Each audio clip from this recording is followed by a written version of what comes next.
जो चाय आपने सुनी होगी।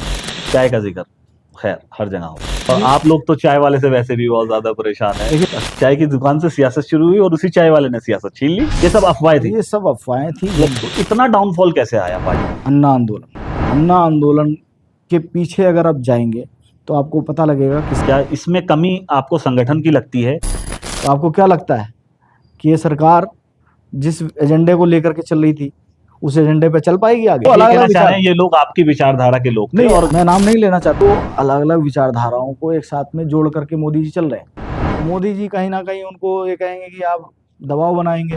भाजपा के नारे सिर्फ खोखले नारे रहते हैं। सबका साथ सबका विकास एक खोखला नारा है। इसके जैसे ही आप नारों की बात उनके नारों की बात करेंगे तो धर्म विरोधी हो जाएंगे। तो जेल तो आप जा चुके हैं। हेलो दोस्तों, welcome to the SRK show. आज के पॉडकास्ट की शुरुआत में राहत इंदौरी जी के मशहूर शेर के साथ करूंगा। सरहदों पर तनाव है क्या, पता तो करो चुनाव है क्या। पिछले कई दिनों से देश में और देश में, हालांकि मैं कहूं दुनिया में भी हिंदुस्तान की राजनीति को लेकर बात चल रही है। जहां भी आप जा रहे होंगे राजनीति की बात, राजनीति की गलियारों में क्या चल रहा है, आगे किसकी सरकार आनी है, किसकी टूटनी है, ये सारी बातें आपको सुनाई दे रही होंगी। इसी फील्ड में से एक राजनेता मैं कहूं या एक कार्यकर्ता पार्टी के कहूं, कांग्रेस पार्टी से आज हमारे बीच में कांग्रेस माइनॉरिटी से मौजूद हैं महमूद खान भाई। महमूद भाई, कैसे हैं आप? सबसे पहले तो मैं आपका शुक्रगुजार हूं कि आज आपने मेरे इस पॉडकास्ट के लिए मुझे टाइम दिया और आप आए। देखिए, मैं भी आपका बहुत शुक्रगुजार हूं, आपने मुझे इस ब्रॉडकास्ट ये तो आपका बड़प्पन है, आप लोगों की दुआएं हैं जो आज मुझे यहाँ तक आगे ले जा पा रही हैं। महमूद, पहला सवाल भी मेरा आज आपसे यही रहेगा जी। सियासत का सफर कब और कैसे शुरू हुआ? हालांकि जानता तो मैं आपको काफी दिन से हूँ, आप भी मुझे जानते हैं, फैमिली रिलेशन भी है, और लेकिन फिर भी मुझसे पहले आप राजनीति में आ गए थे, तो कब और कैसे शुरू हुआ? मैं इसमें आपकी एज की तरफ इशारा नहीं कर रहा हूँ, लेकिन मैं फिर भी सवाल मेरा है कि देखिए, आपने एज की बात कर ही दी है, तो आप मुझसे कम से कम 20 साल छोटे हैं, बस यूं समझ लीजिए। चलिए खैर, तो सियासत कैसे शुरू हुई? देखिए, सियासत जो है मेरी, जो चाय आपने सुनी होगी। चाय का जिक्र खैर हर जगह होता है। चाय का जिक्र हर जगह होता है, तो मेरी सियासत और भी, आप लोग तो चाय वाले से वैसे भी बहुत ज्यादा परेशान है। देखिए, मेरी सियासत जो शुरू हुई वो चाय की दुकान से शुरू हुई। अच्छा, चाय की दुकान से सियासत शुरू हुई और उसी चाय वाले ने सियासत छीन ली।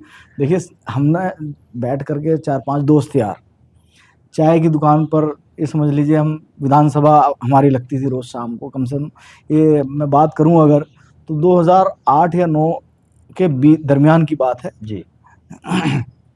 तो रोज शाम को हम तकरीबन बैठा करते थे दोस्त यार। कभी बात कैबिनेट की मीटिंग, कभी बात हुआ करती यार थी, दोस्त कहते हैं कैबिनेट की मीटिंग, कभी बात हुआ करती थी अपने क्षेत्र के विकास की, क्षेत्र के अंदर गंदगी को लेकर के, क्षेत्र के अंदर सफाई, तमाम चीज़ों पे मुद्दों पे बात हुआ करती थी। और कभी कभी ऐसा होता था कि भाई दिल्ली की बात हुआ करती थी, कभी देश की बात हुआ करती थी। फिर इसी बीच में निकल के आता था यार हमारा योगदान दिल्ली के अंदर क्या है और हम क्या दे सकते हैं। तो हमारी ये चर्चाएं देश और दिल्ली के अपना योगदान देने के लिए तकरीबन जब भी हम चाय पे चर्चा किया करते थे, इन सब चीज़ों पर बात हुआ करती थी। 5-6 दोस्त यार बैठ करके किया करते थे। तो बस उसी दौरान यूँ समझ लीजिए चुनाव का वक्त नज़दीक आने वाला था, 2-4 महीने आगे पीछे चुनाव था। तो मेरे ख्याल 2008 में वो फिर चुनाव, जी 2008 एग्जैक्ट अगर डेट कहूं जी 2008 की बात है, ये चुनाव का दौर था वो। तो उस वक्त ये समझ लीजिए जो शीला दीक्षित जी थी वो सीएम की कैंडिडेट घोषित हो चुकी थी, पहले से वो सीएम चुनाव, कई बार वो सीएम रह चुकी थी। तो हमारे अंदर भी जज्बा ये जागा कि हम दिल्ली के अंदर अपनी भागीदारी किस तरह से सुनिश्चित करें कि हमने भी दिल्ली को सजाने संवारने के अंदर सहयोग करा। तो बस ये इस चर्चा को लेकर के, इस मंथन को लेकर के हमने ये सोचा कि किसी ना किसी तरह से किसी पार्टी से जुड़ा जाए।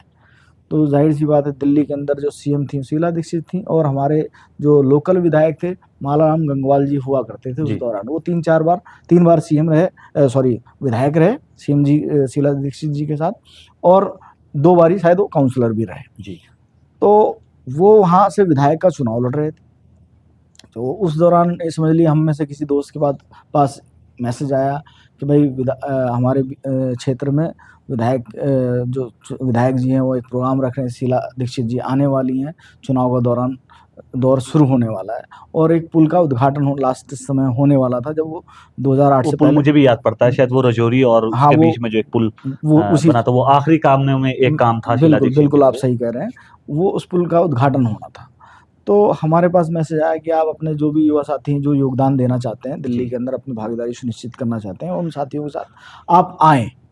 हमें इनवाइट करा गया था, बड़ा हमें खुशी महसूस हुई, हमें गर्व महसूस हुआ कि हमारी भागीदारी जो जिस पर हम बैठ के कई महीनों से, कई सालों से चर्चा करते थे, वो कहीं न कहीं हमें मौका मिल गया। तो बस हम 10-20 दोस्तों यारों ने इकट्ठा होकर के ये तय किया कि हम कम से कम 100 लोग दोस्त यारों को, जितने भी हैं इलाके के जो हमारे साथ जुड़े हुए, कनेक्ट हुए हुए, उनको लेकर के चलेंगे।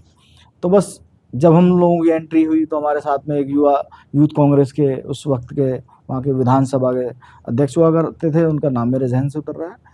तो वो नारे लगाते हुए चल रहे थे, तो बस हमारे अंदर भी जोश आया, हम भी नारे लगाते हुए शीला दीक्षित जी के पहुँचे वहाँ पर, और जो वहाँ के लोकल विधायक थे, कई सारे मंत्री आए हुए थे उसको उद्घाटन करने के लिए, तो हम पहुँचे।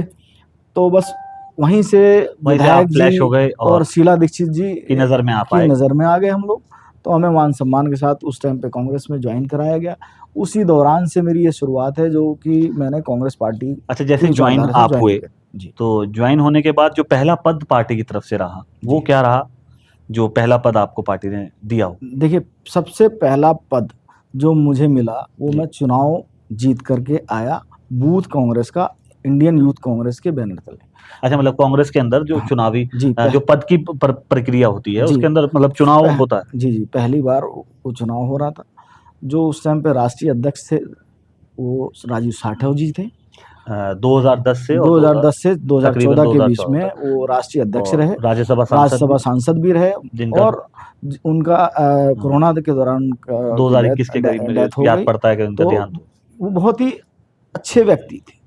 वो निचले स्तर से कार्यकर्ताओं को उठा करके चुनाव में पार्टिसिपेट करने के लिए बड़ा बूस्ट करते थे, कि भाई वो देख लेते थे कि ये व्यक्ति या ये यूथ का लड़का या ये युवा, ये बड़ा सक्रिय है, इसकी भूमिका अच्छी है, और ये देश और दिल्ली के अंदर अपनी भागीदारी सुनिश्चित करना चाहता है, तो वो उसको बड़ा प्रमोट करा करते थे। तो उन्होंने मुझे बूथ का चुनाव लड़वाया। मैं जब बूथ का चुनाव मैंने लड़ा, तो ये समझ लीजिए, जो अपने विधानसभा या ये समझ लीजिए अपने ज़िले के अंदर जो था, सबसे ज़्यादा मुझे उस चुनाव के अंदर वोट मिले थे।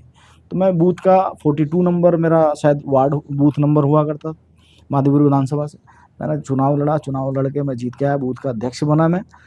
वहाँ से मेरी वहाँ से आपकी पहली सियासत की पहली शुरुआत जो हुई। प्रक्रिया थी, प्रक्रिया थी, वो मेरी पहली थी, वहाँ से वहाँ शुरू से हुई। अच्छा, शुरुआत थी। उस बूथ लेवल से, जी। और मैं अगर आज आपको देखूं तो दिल्ली माइनॉरिटी की वाइस प्रेसिडेंट की कमान आप संभाल रहे थे। जी, शायद अभी भी आपके पास वो पद है, जी, और उसके बाद यूपी में भी काफ़ी सारी आपके पास जिम्मेदारी रही है। जी। तो वहाँ से वहाँ तक की जिम्मेदारी में क्या मालाराम गंगवाल जी का कुछ थोड़ा आपके साथ साथ रहा, या खुद आप अपने स्टेप बाय स्टेप बढ़ते चले गए और इस लेवल तक पहुँचे? देखिए, मेहनत में मैंने कभी कोई कमी नहीं छोड़ी। जिस दौरान मैं राजनीति के अंदर पहला चुनाव लड़ के आया, तो दिल्ली के अंदर ये समझ लीजिए बदलाव के तरफ हम बढ़ रहे थे। दिल्ली और देश के अंदर हम बदलाव की तरफ बढ़ रहे थे।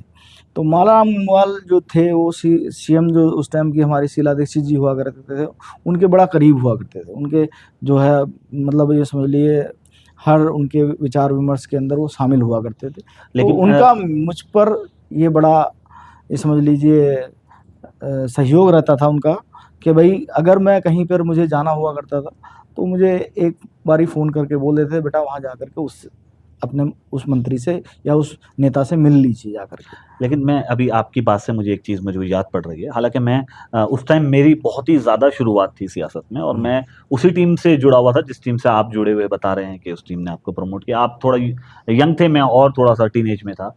तो आपने कहा कि मालाराम गंगवाल जी शीला दीक्षित जी के बहुत करीब थे। लेकिन उस टाइम कांग्रेस पार्टी के 3-4 बड़े-बड़े ग्रुप हुआ करते थे, जिसमें शीला दीक्षित जी ग्रुप एक हुआ करता था, और एक ग्रुप सज्जन कुमार जी का ग्रुप हुआ करता था, और एक ग्रुप राजकुमार चौहान शायद थे। तो मुझे जहाँ तक याद पड़ता है, जो लोगों या राजनीतिक गलियारों में जो चर्चा होती थी, मालाराम गंगवाल जी तो सज्जन कुमार ग्रुप से आते थे, ऐसा कुछ था, या ये सब ये सब अफवाहें थी? ये सब अफवाहें थी। मतलब सिर्फ अफवाह थी, इसमें ज़मीन कोई पर जब हम बैठते हैं, तो किसी न किसी बीच पे बात पे चर्चा करते हैं। तो बस ये जमीन पे ऐसी बैठ मतलब करके जैसे यार चर्चाएं हुआ करती आपकी थी। जैसे चाय पे शीला चर्चा होती दीक्षित थी। जी, सज्जन कुमार जी, जगदीश टाइटलर जी, सब एक ही ग्रुप थे, कांग्रेस ग्रुप, और हम भी उसी ग्रुप के एक छोटे से कार्यकर्ता थे।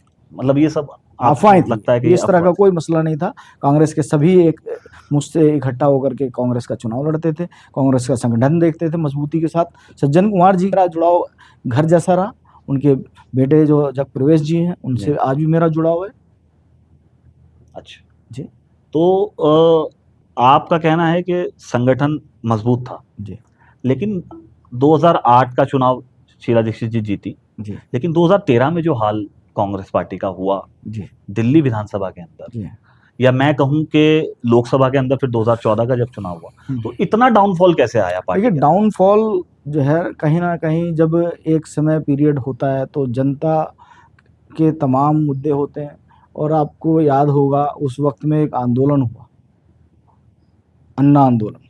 अंधा आंदोलन हुआ। अन्ना आंदोलन के पीछे अगर आप जाएंगे तो आपको पता लगेगा किसका हाथ था। विपक्षियों द्वारा वो खड़ा गया गया एक बहुत बड़ा प्रोपेगेंडा था शीला दीक्षित जी को और कांग्रेस को बदनाम करने के लिए। जो उसको बदनाम करने के बाद इन्होंने वहीं से पहले तो ये कहते थे कि हम चुनाव नहीं लड़ेंगे, जो वहाँ कई सारे धरने में लोग बैठे हुए थे कि हम चुनाव लड़ने नहीं आए, हम सिर्फ आवाज़ बनने आए हैं जनता की। फिर वो चुनाव लड़ने आ गए। चुनाव लड़ने के बाद उन्होंने तमाम तरह के शीला जी पर इल्ज़ाम लगाए कि भ्रष्टाचार हुआ, ये हुआ, वो हुआ, हम जेल भेजेंगे।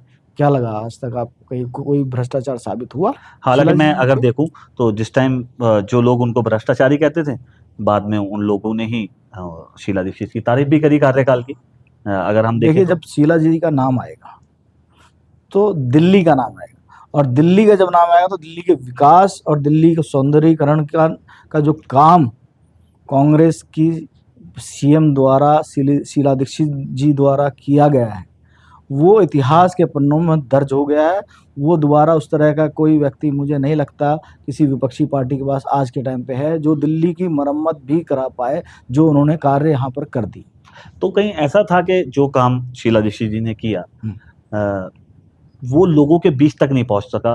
क्या इसमें कमी आपको संगठन की लगती है, या उसमें भी आप दोष उसी आंदोलन को देंगे कि इस आंदोलन की वजह से हमारा काम लोगों के बीच में नहीं देखिए, पहुंचा? जो काम करने वाला व्यक्ति होता है वो प्रचार पर भरोसा नहीं करता है, लेकिन क्योंकि सोशल मीडिया का ज़माना आ चुका था उस दौरान, तो हम जो बदलाव का दौर चल रहा था उसमें हम कहीं ना कहीं जनता आप तक लोग अपने ये कह मुद्दों को रहे थे कि पहुंचाने उस में बदलाव के दौर में आप लोग पिसके रह गए कामयाब और नहीं रहे। तो क्योंकि हमने काम तो बहुत किया, लेकिन जनता जो है उस तक पहुंच नहीं पाया कि हमने ये कमजोरी रही, आप इस बात बस को एग्री कर सकते हैं जी कि हाँ, हम जनता के बीच में हम अपने कामों को लेकर नहीं पहुंच पाए।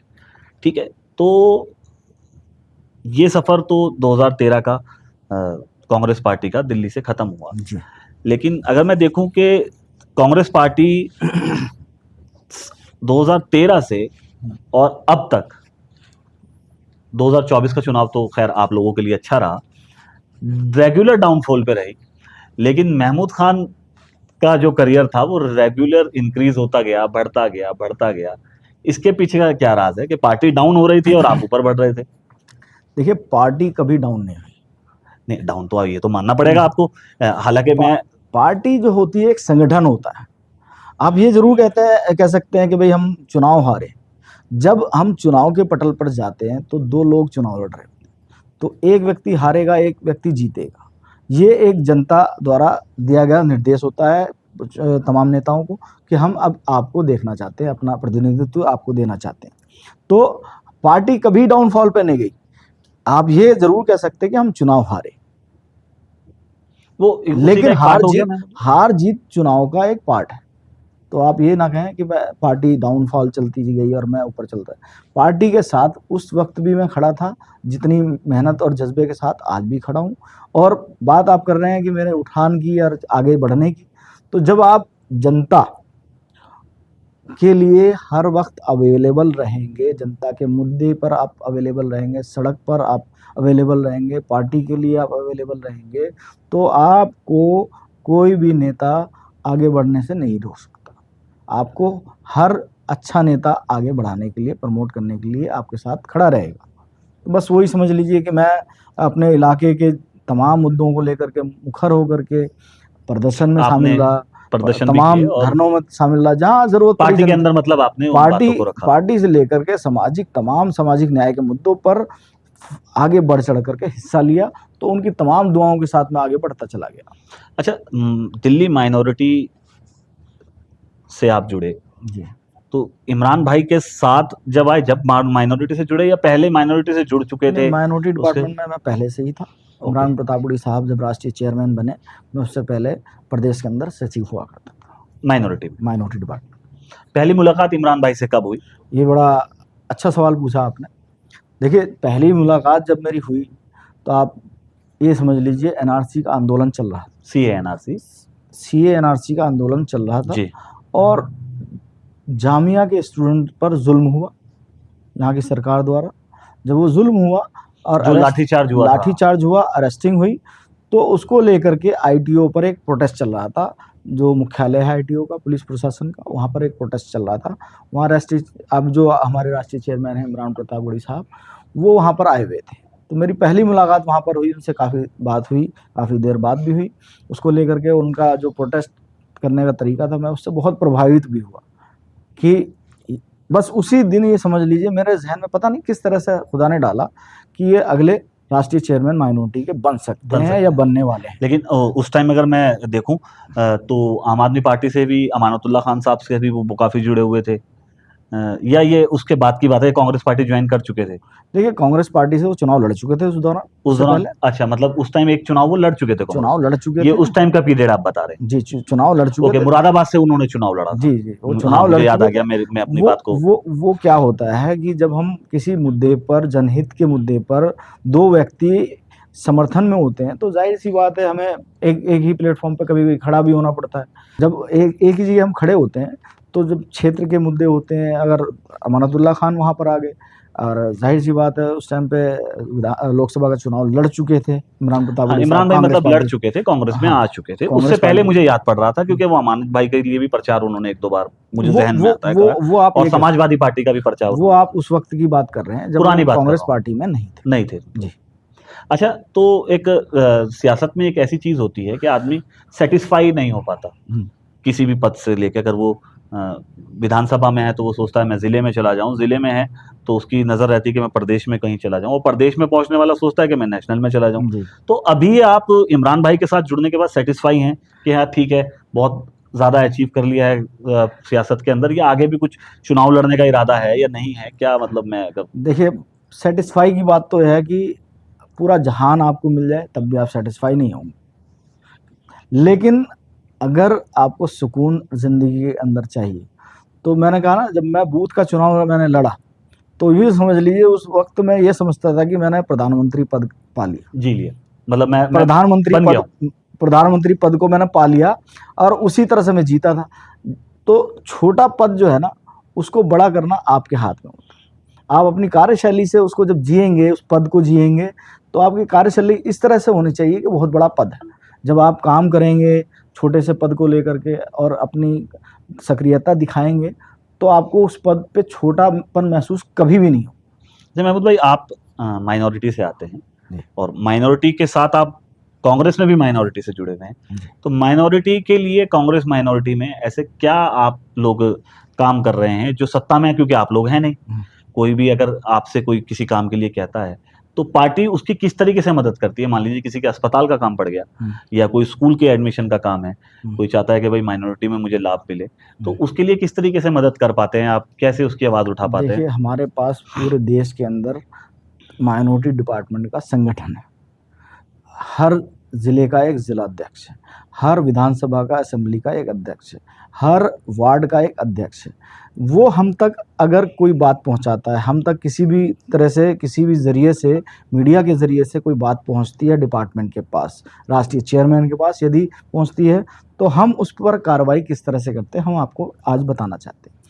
हमारे पास एक लीगल सेल, इसका पता भी होना चाहिए क्योंकि लोगों को पता लगे कि हमारे लिए माइनॉरिटी के लिए क्या काम हो सकता है, ताकि लोग आपसे जुड़े। माइनॉरिटी डिपार्टमेंट में जब से राष्ट्रीय चेयरमैन इमरान प्रतापगढ़ी साहब बने जी, तो मेरी सक्रियता और बढ़ी डिपार्टमेंट में। तो बड़ा फिक्र को लेकर के वो चलते थे कि भाई माइनॉरिटी के तमाम इश्यूज़ पर हम किस तरह से, कैसे उनकी मदद कर सकते हैं।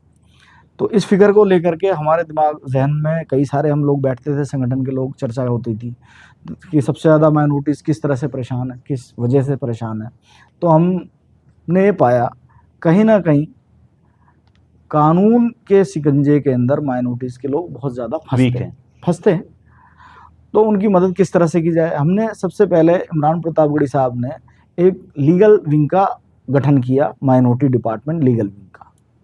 अब ये समझ लिए माइनॉरिटी डिपार्टमेंट का जब लीगल विंग बना तो राष्ट्रीय स्तर पर बना, फिर उसको हर ये समझ लिए प्रदेश के स्तर पे बनाया गया। जब प्रदेश के स्तर पे बनने की बात आती है तो मैं आपको बताना चाहूँगा, लीगल सेल जब दिल्ली का बना तो लीगल सेल का जब इंचार्ज किसी को बनाया गया तो आपके भाई को बनाया गया। आप बने जी, ये बड़ी अचीवमेंट है आपके लिए। दिल्ली का लीगल सेल का इंचार्ज जो है राष्ट्रीय चेयरमैन साहब ने मुझे बनाया।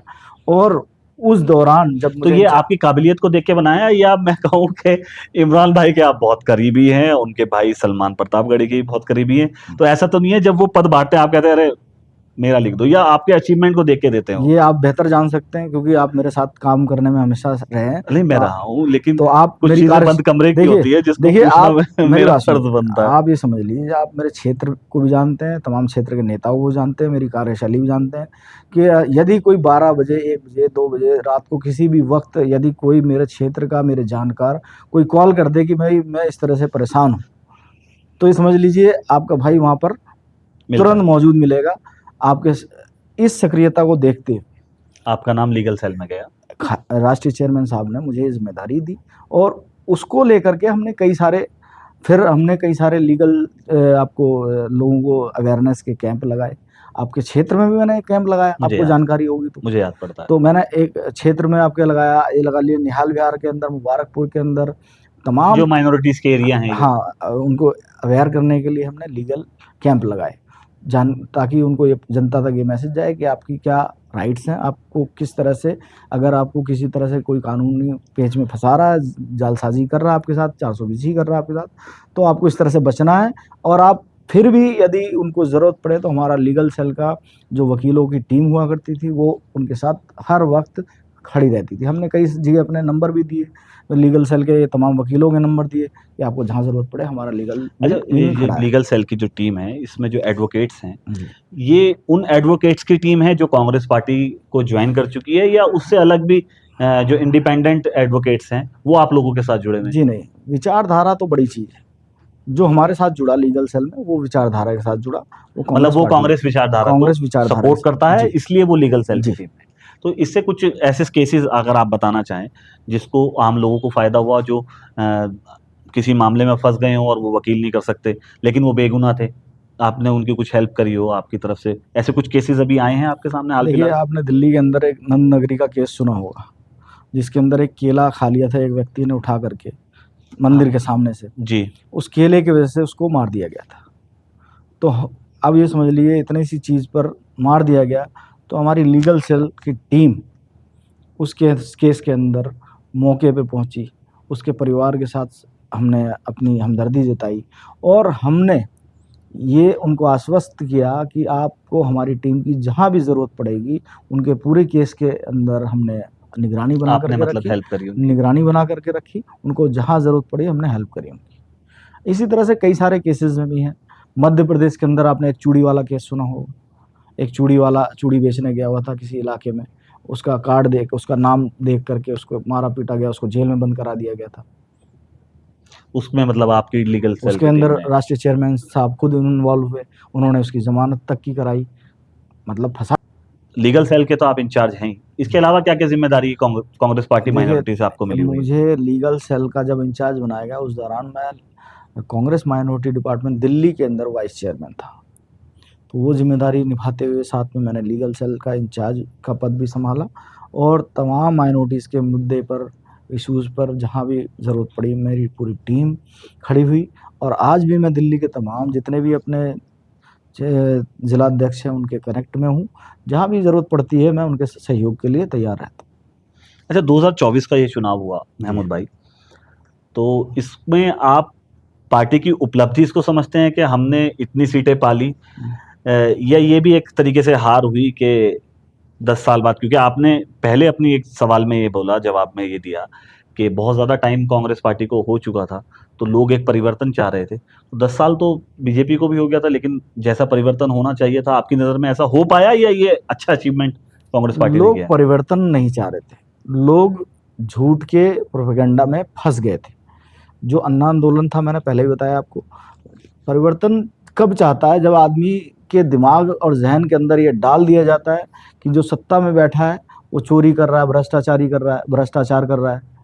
तो वो अन्ना आंदोलन से जो है ना, लोगों के जहन में ये बैठाया गया कि कांग्रेस पार्टी भ्रष्ट है, झूठ के प्रोपेगेंडा को इस तरह से फैलाया गया, उसके अंदर लोग कहीं ना कहीं बहक अच्छा गए। ठीक है, अन्ना आंदोलन की आप बात कर रहे हो, कांग्रेस पार्टी को सबसे ज्यादा डेंट अन्ना आंदोलन ने पहुंचाया, और उसी आंदोलन से निकली हुई पार्टी ने सबसे ज्यादा डेंट पहुंचाया।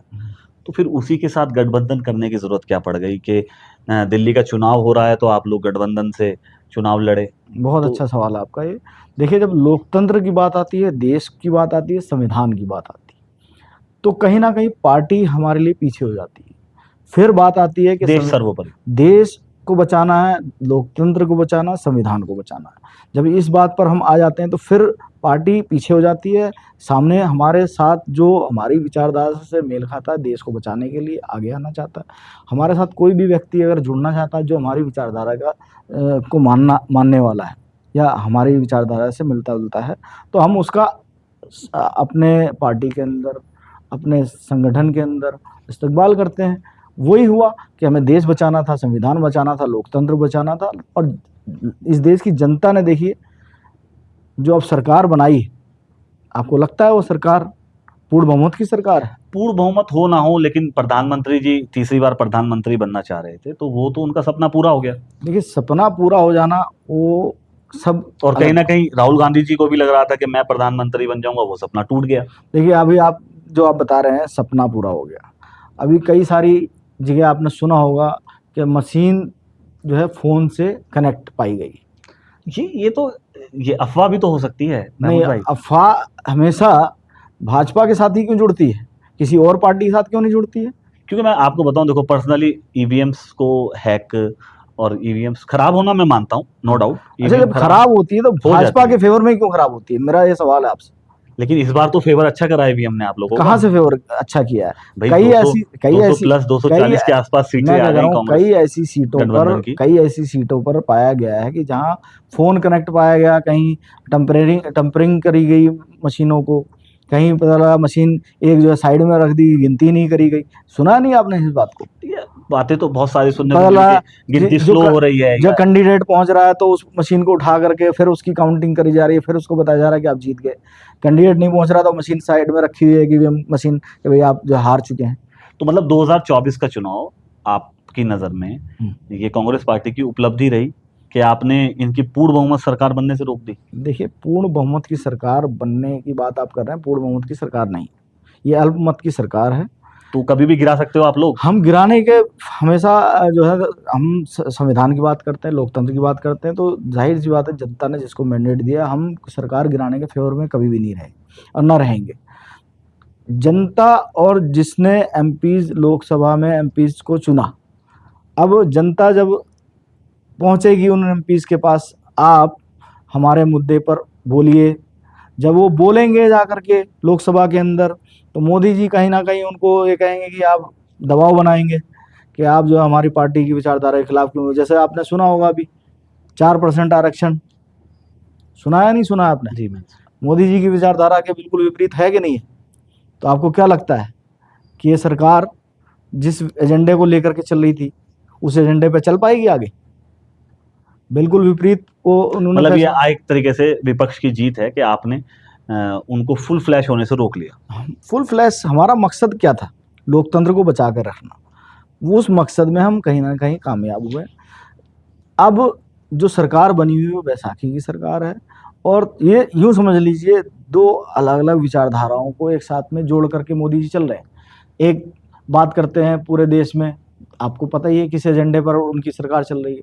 और जिन आंध्र प्रदेश की जो हमारे नेता हैं जी, उनका आपने भी सुना होगा आरक्षण।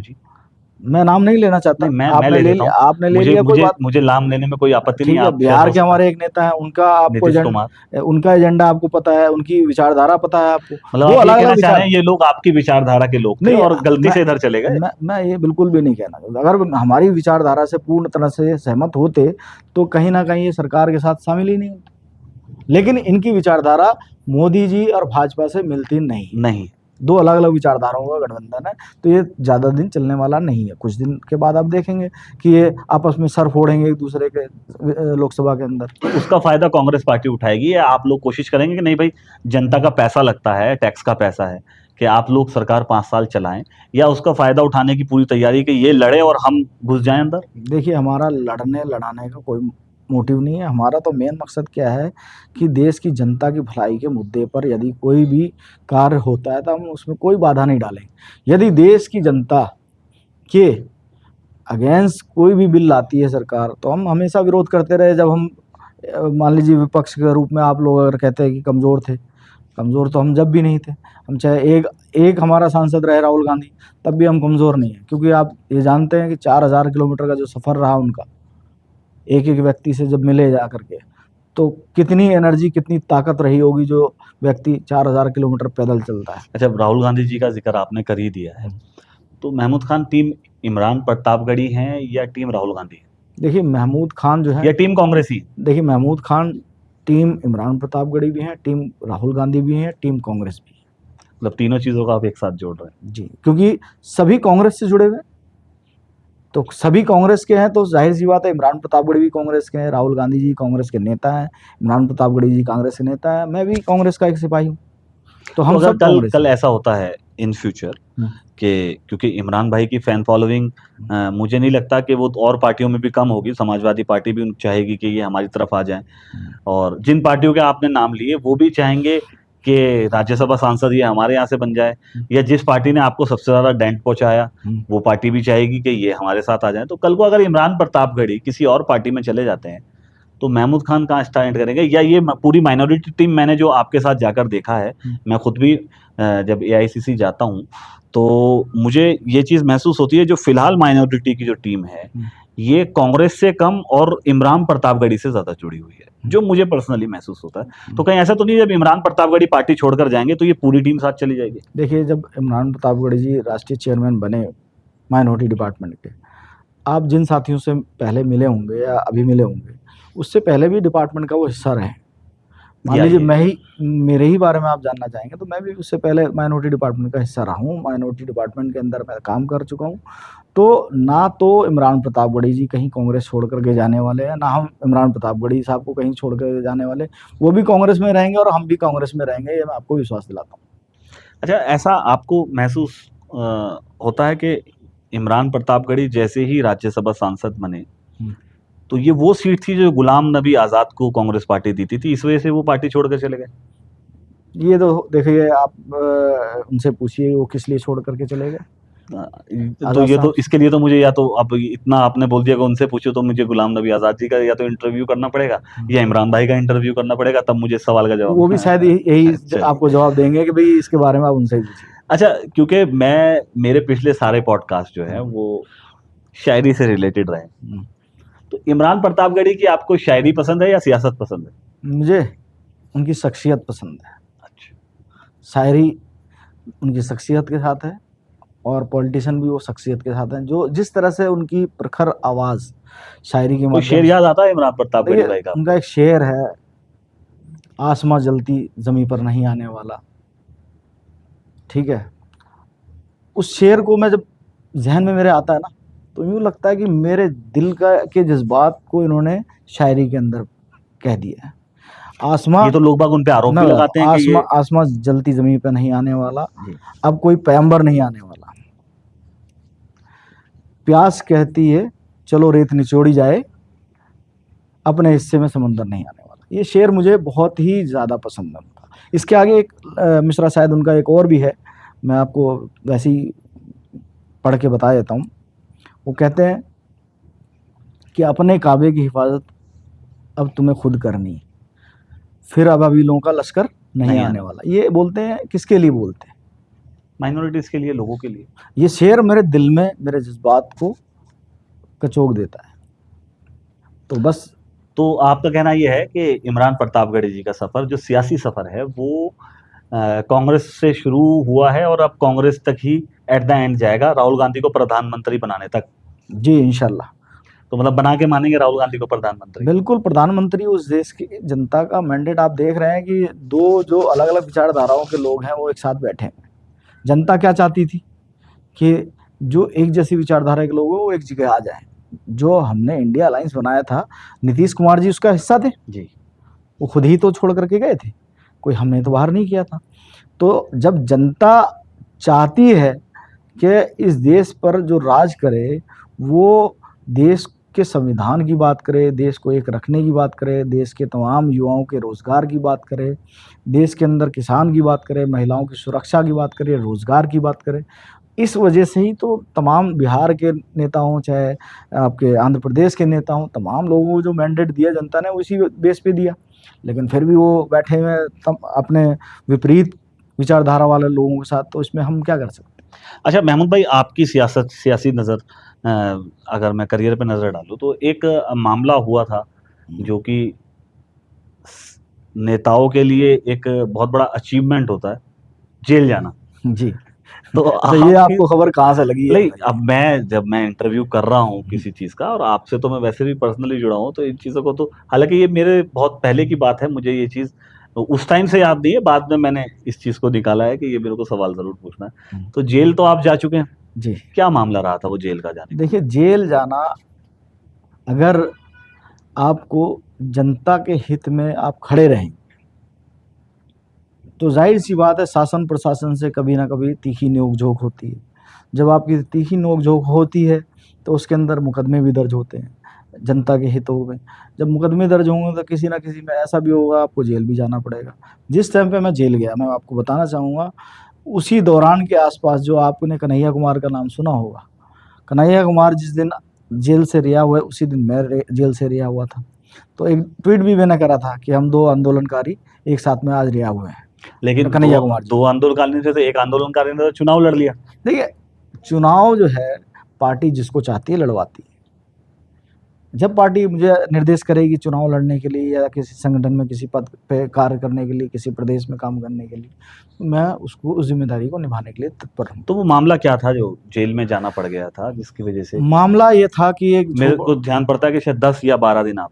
मैं बता देता हूँ। मामला ये था कि वो झोपड़ झुग्गियाँ थी, करीब 100 से 50 के बीच में झोपड़ी हुआ करती थी। वो कम से कम 85 साल पुरानी थी। उन झोपड़ झुग्गियों पर कुछ ही दबंगों की नज़र पड़ी। उन्होंने पेपर बनवा करके कोर्ट में मुकदमा चलवा करके उन गरीबों का घर छीन लिया, कोर्ट के द्वारा आदेश करवा करके। अब उनको नहीं पता था कि भाई कोर्ट का आदेश हो चुका है और कोर्ट के आदेश के बाद आपको घर खाली करना होता है। अब जब घर खाली नहीं करा उन्होंने तो उनके साथ मारपीट हुई, प्रशासन द्वारा जो उनका कार्य होता है उन्होंने अंजाम दिया जी। तो लाठीचार्ज वगैरह भी हुआ वहाँ पर। जब लाठीचार्ज हो जाने के बाद मुझे जैसे ही किसी के द्वारा खबर मिली कि भाई वहाँ पर तमाम जो है शोषित लोगों को दबाया कुचला जा रहा है, तो मैं वहाँ पर जब पहुँचा तो प्रशासन, क्योंकि प्रशासन जो लोकल नेता होते हैं उन पर उनकी नज़र बनी होती जी। तो उन्होंने मुझे कहा कि भाई लोगों को रोकिए, आप समझाइए। मैंने समझाने की कोशिश करी, कुछ जोशीले लोग भी होते हैं उनके बीच में, जनता के बीच में, वो समझ नहीं पाए शायद मेरी बातों को थोड़ा बहुत। तो नोक-झोंक, तीखी नोक-झोंक में जो है उन्होंने ये मुझसे बुला करके कहा थाने में कि भाई आप क्योंकि यहाँ के लीडर हैं, आप नेता हैं, एक ही व्यक्ति को जानते हैं, एक व्यक्ति के नाम से जानते हैं, बताइए कौन-कौन व्यक्ति था। तो मैंने कहा ये मेरा काम नहीं है, मेरा काम है उन लोगों को बचाना, जिनका आप मुझसे नाम पूछ रहे हैं उनको बचाना मेरा काम है, उनको फंसाना मेरा काम नहीं। आपको लगता है कि मुकदमा देना है तो आप पहले मेरे पर मुकदमा दर्ज कर दीजिए, मैं जेल जाने के लिए तैयार हूँ। ये सारा मामला था, ये वाकया था। अच्छा, जेल का एक्सपीरियंस अंदर का कैसा होता है? देखिए, जब आप आंदोलन या किसी प्रोटेस्ट या किसी जनता के हित के लिए जब जाते हैं तो ऐसा लगता है कि आप बहुत बड़ी जंग में हैं। मतलब एक भगत सिंह वाली फील आती है। बस यूँ लगा कि हम जाहिर सी बात, जब आप किसी एक भी व्यक्ति के लिए किसी गरीब व्यक्ति की आवाज़ बन करके लड़ते हैं और शासन प्रशासन आप पर मुकदमा दर्ज करता है, तो वो एक तरह से इनाम होता है उसका, कि भाई हमने किसी व्यक्ति की आवाज़ बन करके उस आवाज़ को बुलंद करने की कोशिश करी। अब जो शासन प्रशासन का कानून बनता है या उनकी जो धाराएं बनती है, जिनका कार्य बनता है, वो उन्होंने कार्य किया। जो मेरा कार्य बनता था जनता के हित के लिए, वो मैंने किया। चलिए, अच्छा, महमूद भाई चुनाव कब लड़ेंगे, ये सवाल काफ़ी आपके साथ जो सपोर्टर हैं, जी। आपके सपोर्टर तो मैं नहीं कहूँगा, सारे भाई हैं, पूरी एक टीम है जो भाइयों के तरह आपके साथ रहती है, मैं भी रहता हूँ। तो चुनाव लड़ने की तैयारी कब है और कहाँ से है? देखिए, चुनाव लड़ना लड़वाना ये सब राष्ट्रीय नेतृत्व के हाथ में होता है। क्योंकि जहाँ इमरान प्रतापगढ़ी भाई के तो आप बहुत करीबी हैं, तो क्या कभी ऐसी कोई बात होती है कि यार भाई मुझे चुनाव लड़ना है, या वो खुद कहते हो कि महमूद भाई आप तैयारी करो और इस देखिए बार? देखिए मेरी चुनाव की बात आप करते हैं, तो चुनाव लड़ने की अभी फ़िलहाल मेरे दिल में, ज़हन में अभी तक तो कोई इच्छा नहीं थी। लेकिन फिर भी यदि पार्टी और पार्टी के आला कमान यदि मुझे कहीं से निर्देशित करते हैं चुनाव लड़ने के लिए, तो मैं तत्पर कहीं रहूँगा। से या कोई ऐसी जगह आपने सोच रखी है, क्योंकि हमारी विधानसभा तो आरक्षित सीट है, हुँ। वहां से तो आप चुनाव नहीं लड़ पाएंगे, जी, जी। तो उसके अलावा आसपास कोई ऐसे जहन में हो कि कभी लड़ूंगा तो यार इस एरिया में जाकर मुझे चुनाव लड़ना है? देखिए, पार्टी जिस भी मुझे विधानसभा से लड़वाना चाहेगी, अच्छा, जिस इसलिए भी आप नाम नहीं प्रदेश बता रहे, कहीं ऐसा ना हो वहां पर अभी डिस्प्यूट हो जिस जाए भी कि ये प्रदेश बाहरी, मैं विधानसभा दिल्ली की बात नहीं कर रहा, जिस भी अच्छा ऑल प्रदेश ओवर से इंडिया आप बात कर रहे जिस हो? भी प्रदेश से बात कर कहेगी पार्टी, मैं वहाँ से चुनाव लड़ूँगा। लेकिन जब पार्टी मुझे निर्देश देगी। करेगी तब। अच्छा, यूपी का चुनाव हुआ, आप यूपी के चुनाव में भी गए, आपको नहीं लगता वहां कांग्रेस पार्टी का संगठन जो है हुँ, वो बुनियादी चीजों से जुड़ा हुआ ही नहीं है, और जो उनकी बुनियाद है, हुँ, मतलब जो एक लोकल लीडरशिप होती है, जो आपने कहा बूथ लेवल की लीडरशिप, हुँ। वो तो कांग्रेस पार्टी की दिखाई नहीं देती है। अभी आप 2024 के चुनाव के अंदर देख रहे होंगे। तो 2024 का चुनाव ये भी तो हो सकता है कि क्योंकि गठबंधन था समाजवादी पार्टी का, हुँ। कि समाजवादी पार्टी के गठबंधन से वहां के वोटर्स को, आपको वो वोट आपकी तरफ डाइवर्ट हो गया, ऐसा? अच्छा, आप ये कहना चाह रहे हैं कि समाजवादी पार्टी के तमाम जो कार्यकर्ता थे, उनकी वजह से आपने हाँ, कांग्रेस कार्यकर्ता कह लीजिए या वोट बैंक उनका आपकी तरफ नहीं, डाइवर्ट हुआ, ऐसा कुछ आप क्या? गलत जा रहे हैं। मैं बताता हूँ आपको। पश्चिमी उत्तर प्रदेश का मैं इंचार्ज हूँ, ठीक है। अल्पसंख्यक विभाग का। पश्चिमी उत्तर प्रदेश के अंदर अब तक जब से नियुक्ति मेरी हुई है, करीब-करीब मेरी 6-7 महीने पहले नियुक्ति हुई, उसके अंदर मैंने कम से कम 20 दौरे करे। 20 दौरे के अंदर 18 ज़िले आते हैं मेरे अंडर। 18 ज़िलों के अंदर मैंने जब दौरा किया, तो हर ज़िले के अंदर जाकर के ज़िलाध्यक्ष से मिला, उनको निर्देश करा कि आप असेंबली वाइज़ असेंबली अध्यक्ष बनाइए और उसकी पूरी कमेटी बनाइए। और फिर वार्ड लेवल तक मैंने संगठन को तैयार किया। और फिर जब चुनाव आने वाला था, उससे पहले मैंने हर लोकसभा पे एक प्रभारी नियुक्ति किया। वो ये समझ लीजिए चुनाव की रीढ़ की हड्डी की तरह वो काम कर रहे थे मेरे प्रभारी, और उसी का नतीजा ये रहा, पूरे के पूरे 80 जो हमारी लोकसभा की सीटें थी, 75 हमारे ज़िला हैं, उनके अंदर आप देखिए जाके कांग्रेस पार्टी का जो चुनाव के अंदर जो चुनाव लड़ी है, सभी जगह ग्राफ देखिए किस तरह से बढ़ा है। नहीं, ग्राफ तो नो डाउट इस बार कांग्रेस पार्टी का भी बढ़ा है और समाजवादी पार्टी का भी ग्राफ जी, बढ़ा है। तो आप ये कहना चाह रहे हैं कि हमें अपने संगठन से खुद का फायदा हुआ है, जी। जनता ने सीधा सीधा कांग्रेस पार्टी पे विश्वास जताया, आपका ये? जनता इस वक्त इस चुनाव के अंदर पूरी तरह से तैयार थी इंडिया गठबंधन के तमाम जितने भी सांसद चुनाव लड़ रहे थे उनको देने के लिए वोट। तो उसी का नतीजा है कि आप देख रहे हैं कि हम जिस स्थिति में हैं वो आपके सामने है। बीजेपी को सबसे ज्यादा नुकसान कौन से नारे से हुआ 2024 के अंदर? भाजपा के नारे सिर्फ खोखले नारे रहते हैं। सबका साथ सबका विकास एक खोखला नारा है, विचारधारा उनके विपरीत है। अब नारे मैं कौन-कौन से गिनाऊँ और कौन-कौन से ना गिनाऊँ, ये कंट्रोवर्सी वाले नारे हो जाएँगे, क्योंकि उनके नारे ही इस तरह से हैं कि जैसे ही आप नारों की बात उनके नारों की बात करेंगे, तो धर्म विरोधी हो जाएँगे, तो मैं उस नारे के बीच में नहीं पड़ना चाहूँगा। अच्छा महमूद भाई, अब दिल्ली का चुनाव आने वाला है हुँ। और विपक्षी पार्टी जिसने सबसे ज्यादा आपको डेंट पहुंचाया है, उस पार्टी को हटाना है या उसके साथ मिलकर चुनाव लड़ना? मैं आपसे दोबारा क्वेश्चन लेना चाहूँगा ये वाला। दिल्ली विधानसभा का चुनाव जी। करीब है, जी तो जो पार्टी अभी सत्ता में है जी उस पार्टी के साथ मिलकर आपने चुनाव लड़ा हम्म, लोकसभा का। हम्म। अब उस पार्टी को हटाने के लिए चुनाव लड़ेंगे या उसको साथ मिलाकर ही चुनाव विधानसभा का लड़ा जाएगा? जनता जनार्दन, मतलब मैं सीधा सीधा आपसे पॉइंट पे आता हूँ मैं उसी पे आ कि रहा हूँ, उस पार्टी के साथ गठबंधन दोबारा होगा या नहीं होगा? मैं उसी बात पे आ रहा हूँ। जनता जनार्दन होती है, हम जनता के बीच में जा करके जनता से पूछेंगे कि हमें चुनाव किस तरह से लड़ना है, और हम और जो हमारा शीर्ष नेतृत्व है वो तय करेगा। मतलब पार्टी की तरफ से भी कोई ऐसा निर्देश अभी नहीं है? पार्टी की तरफ से आप देखिए ना, अभी जल संकट दिल्ली के अंदर छाया हुआ है, तो उसकी जिम्मेदार कौन है, कौन सी पार्टी है, आपको पता है? तो क्या अब उसके लिए अब प्रोटेस्ट हो रहे हैं? हमने प्रोटेस्ट किया कि जनता की जब बात आती है, जब देश की बात आएगी तो हम अलग तरह से आपको दिखेंगे, जब जनता की बात आएगी तो जनता के हितों पर हम अलग तरह से आपको दिखेंगे। जब देश की बात आई तो हमने विचारधारा, जो एक जैसी विचारधारा वाले लोग थे उनसे गठबंधन भी किया, और जब प्रदेश की बात आएगी और प्रदेश की जनता की बात आएगी तो हम उसकी लड़ाई भी खूब अच्छी तरह से लड़ेंगे, चाहे वो अच्छा, कोई बहुत सारी बातें हो गई, इमरान भाई की भी बात हुई, राहुल गांधी की भी बात हुई, और मालाराम गंगवाल जी की भी बात हुई। इसी बीच में से एक लीडर है जो आपके भी बहुत करीब हैं और मेरे भी बहुत करीब हैं, संत प्रकाश गंगवाल। इस सारी मसले मसाइल जो चल रहे थे 2024 के, वो बीजेपी में चले गए। तो आपको भी ऑफर था बीजेपी में जाने का कि मेरे साथ बीजेपी में चलो? देखिए, ऑफर तो पता नहीं किस तरह से आते रहते हैं। अब ऑफर अगर मेरे पास आया तो मेरा ज़मीर जो है उस चीज़ को गवारा नहीं करता। आपको जाना चाहिए था उनके साथ या नहीं जाना चाहिए? किसके साथ?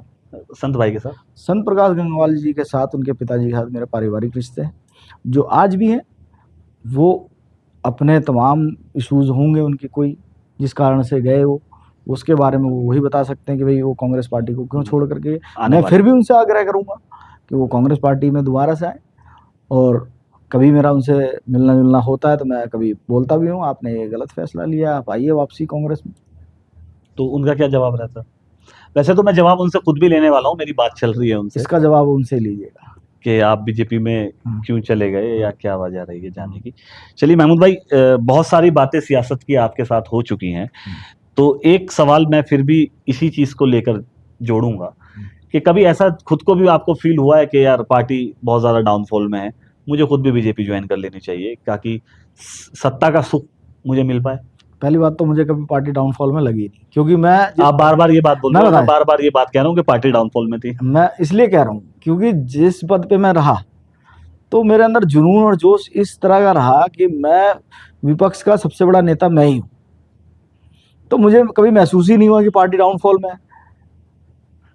विपक्ष का सबसे बड़ा नेता मैं हूँ, बड़ी बात बोल रहे हो आप। वो कारण है, मैंने उस पद को इस तरह से जिया कि उस पद की गरिमा, चाहे वो पद छोटा हो या बड़ा हो, आपको अपनी कार्यशैली से उसको जीना होता है। जब आप जिएंगे उस पद को इस तरह से कि भाई विपक्ष मैं ही हूँ, अपने क्षेत्र का, अपने वार्ड का, अपने बूथ का, अपने लोकसभा का विपक्ष मैं ही हूँ, तो आपके अंदर जुनून और जोश इस कदर छाया हुआ रहेगा कि पार्टी आपको कभी ना डाउनफॉल में लगेगी, ना यूं महसूस होगा कि आप कमज़ोर हैं या आपकी पार्टी कमज़ोर है। मतलब संघर्ष भरी जिंदगी रही है और संघर्ष से आप मतलब बिल्कुल घबराए नहीं हूं। इस सियासत के सफर में कुछ रिश्ते ऐसे हैं जो छूट गए पीछे? रिश्तों की बात करें तो बस एक ही रिश्ता हमारा जो है, अभी आपने जिसका जिक्र करा, उनसे भी हमारा काफ़ी करीबी रिश्ता रहा। और कुछ ऐसे यार दोस्त जो सियासत में आने के बाद कुछ डिस्प्यूट हो गया हो? और वो नहीं, कभी मेरा किसी दोस्त यार से कोई डिस्प्यूट नहीं रहा। छोटी मोटी नोकझोंक तो सभी जगह, जहाँ दोस्ती होती है, जहाँ प्यार होता है, वहाँ लड़ाई झगड़े छोटे मोटे तू मैं भी होती है सब। फिर हम लोग एक साथ बैठते हैं, चाय पीते हैं, दुआ सलाम करते हैं, सब खत्म। तो कांग्रेस पार्टी सत्ता में वापस कब तक आ जाएगी?